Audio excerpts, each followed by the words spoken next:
नमस्कार साथियों, कैसे हो आप सब। साथियों, आपका स्वागत है मेरे चैनल फिजिक्स फ़कीर में। ये दोस्तों मेरा तीसरा वीडियो है। और हाँ, मैं आपको बताना चाह रहा हूँ कि ये एंट्रेंस एग्ज़ाम के साथ साथ जेईई नीट के साथ साथ बोर्ड्स के एग्ज़ाम के लिए भी बहुत ज़रूरी है।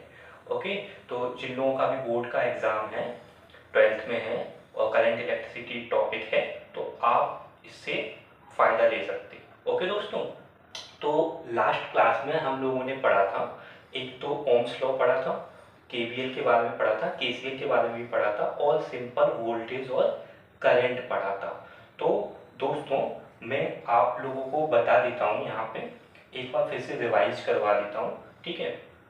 तो वोल्टेज का मतलब है चार्ज का स्टोर्ड होना, किसी के अंदर चार्ज होना। और करंट का मतलब है चार्ज का फ्लो होना। और चार्ज किस में होता है? इलेक्ट्रॉन में। और इलेक्ट्रॉन बेसिकली कहाँ पे ज़्यादा होते हैं? हमारे कंडक्टर में, ठीक है। Conductor like iron, conductor like copper, conductor like aluminium, यहाँ पे हमारा क्या ज़्यादा होते हैं? चार्ज ज़्यादा होते हैं, इलेक्ट्रॉन्स ज़्यादा होते हैं, ठीक है। तो वही जब चार्ज फ्लो होने लगता है तो वो करंट बन जाता है, वोल्टेज स्टोर हो जाता है। उसके बाद ओम्स ने जो लॉ दिया था, ओम्स का लॉ क्या था? ओम्स का लॉ था V is directly proportional to I। इसका मतलब क्या है कि जैसे जैसे वोल्टेज बढ़ेगा वैसे वैसे करंट बढ़ेगा। फिर हमारा था KVL। KVL is applicable for loop and it is nothing but the voltage law. ये एक वोल्टेज का लॉ है, वोल्टेज का लॉ है और ये लूप के लिए एप्लीकेबल है। लूप मतलब क्लोज्ड पाथ, ठीक है। तो ये दोस्तों आप लोग, मैंने जो भी बोला आप लोग एक बार फिर से इसको, ठीक है, बैकवर्ड करके आप मेरे ये पॉइंट लिख सकते हो। दिस इज वेरी इंपॉर्टेंट, ठीक है। इसके बाद दोस्तों हम लोग केसीएल देखा था, हमने केसीएल का बेसिक देखा था। एक हम केसीएल का थोड़ा सा एग्जाम्पल लेते हैं, ठीक है। तो आज की क्लास में हम थोड़ा एक केसीएल का एग्जाम्पल ले रहे हैं और उसके बाद हम लोग पढ़ेंगे कि रेजिस्टेंस जो हमारा है वो फॉर्म कैसे होता है, ठीक है। ज़्यादा टाइम दोस्तों मैं नहीं दूंगा, आपको बता रहा हूँ, ठीक है। केसीएल के एग्जाम्पल में मैं एक नेटवर्क लेता हूँ, ये 2 ओम, ये 4 वोल्ट,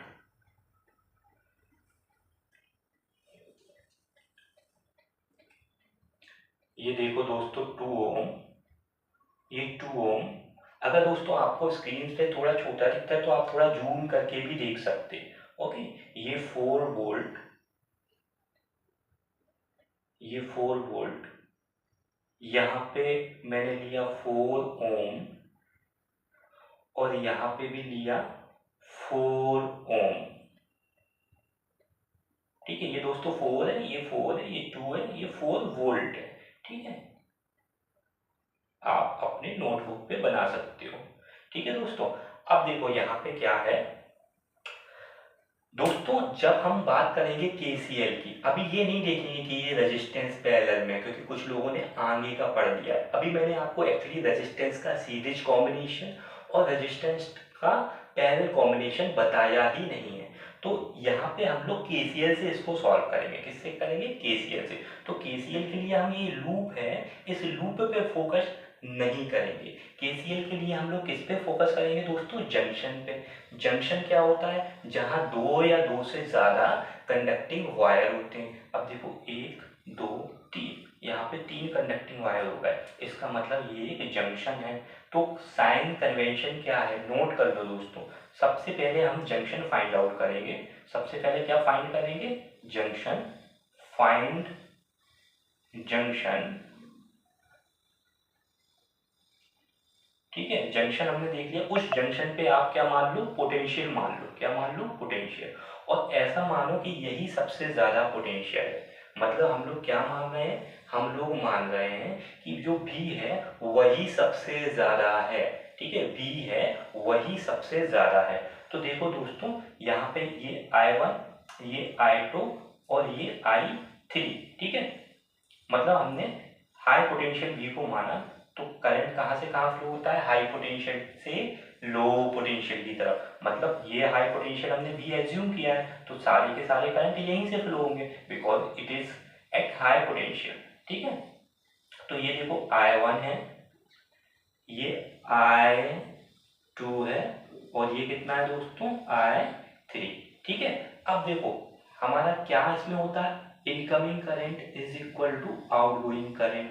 अब ये तो हाई पोटेंशियल पे, तो सारे के सारे करंट यहीं से जाएंगे, सारे के सारे करंट जब यहीं से जाएंगे तो यहाँ कोई करंट आ ही नहीं रहा है, तो यहाँ कोई करंट जब नहीं आ रहा है तो इनकमिंग करंट की वैल्यू कितनी है 0।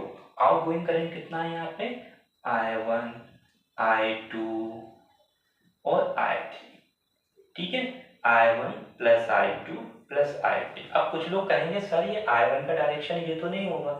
अगर दोस्तों हमारा ये डायरेक्शन नहीं होगा, ये चीज हमें बाद में पता चल जाएगी। हमारा अगर I1 का डायरेक्शन हमने गलत मान लिया होगा तो क्या होगा कि हमारा साइन नेगेटिव आ जाएगा, मतलब हमारी जो वैल्यू पॉजिटिव है वो हमने सही साइन माना है, और जो वैल्यू हमारी नेगेटिव आ जाएगी उसका मतलब होगा कि हमने साइन गलत माना है। ठीक है, मैग्नीट्यूड पे कोई इफेक्ट नहीं पड़ेगा, केवल साइन पे ही इफेक्ट पड़ेगा। ठीक है दोस्तों, तो यहाँ पे हमको क्या, हमने किसकी इक्वेशन लिखी, करंट की। क्यों, क्योंकि केसीएल है current law, Kirchhoff current law. कौन सा लॉ है दोस्तों, करंट लॉ, करंट लॉ। ठीक है, तो I1 plus I2 plus I3। अब हम ओम्स लॉ क्या होता है, हमारा ओम्स लॉ होता है V is equal to I R।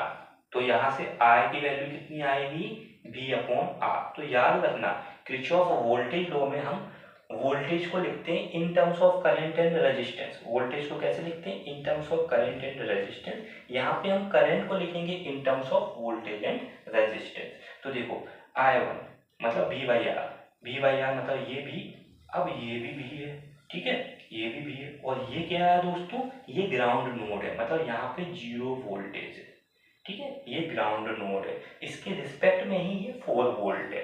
ठीक है दोस्तों, तो I1 करंट, करंट का मतलब क्या है, potential difference upon resistance. Current क्या क्या मतलब है, पोटेंशियल डिफरेंस अपॉन रेजिस्टेंस। तो V minus 4, this is potential difference divided by resistance 4। इसी तरह से V बाई I2 की वैल्यू कितनी आ जाएगी, V minus 0 upon 4, V minus 0 upon 4, V by R is equal to I। तो बेसिकली हम करंट ही लिख रहे हैं but in terms of voltage and resistance. दोस्तों वीडियो पसंद आ रहा तो इसको लाइक करें, सब्सक्राइब करें और अपने दोस्तों के साथ शेयर करें, है ना दोस्तों। अब देखो I3 की वैल्यू कितनी आएगी, B minus 0 upon 4, B minus 0 upon 4।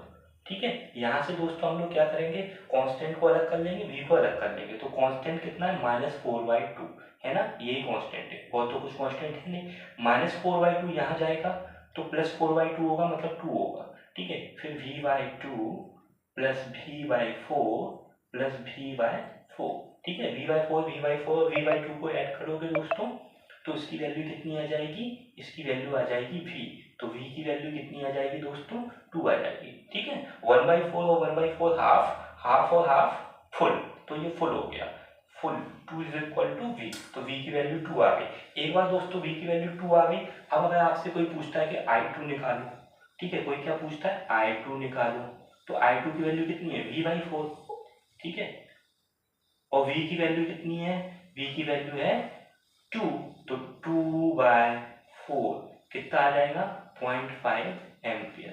ठीक है दोस्तों, तो इस तरह से आप सारे करंट की वैल्यू निकाल सकते हो। You can find out all the currents. Okay दोस्तों, इसको दोस्तों नोट कर लीजिएगा, स्क्रीनशॉट ले लीजिए।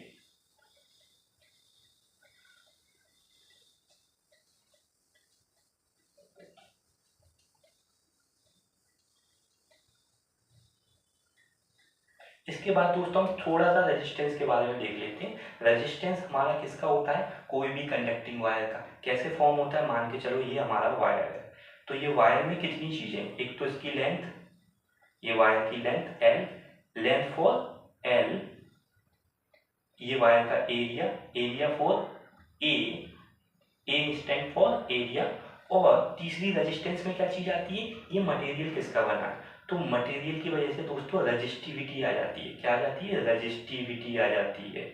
मटेरियल की वजह, ये मटेरियल से रेजिस्टिविटी आती है। रेजिस्टिविटी को रो से डिनोट करते हैं, ठीक है। एक ही मटेरियल की दोस्तों रेजिस्टिविटी एक ही होती है। जैसे एल्यूमिनियम है, आप एल्यूमिनियम का कुछ भी बनाओ, उसका चाहे वायर बनाओ या उसका कोई बर्तन बनाओ, उनकी रेजिस्टिविटी सेम होगी। क्यों, क्योंकि वो एक ही मटेरियल का बना है, एल्यूमिनियम का, ठीक है। तो जब मटेरियल चेंज होता है तब रो चेंज होता है। तो रेजिस्टेंस निकालने के लिए तीन ही चीजें इंपॉर्टेंट है, रो, एल और ए। इसलिए रेजिस्टेंस का फॉर्मूला दोस्तों क्या होता है, R is equal to rho L upon A, ठीक है दोस्तों। इसके आगे का पार्ट दोस्तों मैं आगे की वीडियो में कवर करूंगा। दोस्तों वीडियो कैसा लग रहा है मेरी वीडियो पे कमेंट्स करें, लाइक करें, और दोस्तों मेरा नीचे टेलीग्राम का लिंक भी दिया है, उसको ज्वाइन करें, ठीक है दोस्तों। जय महाकाल, नमस्कार।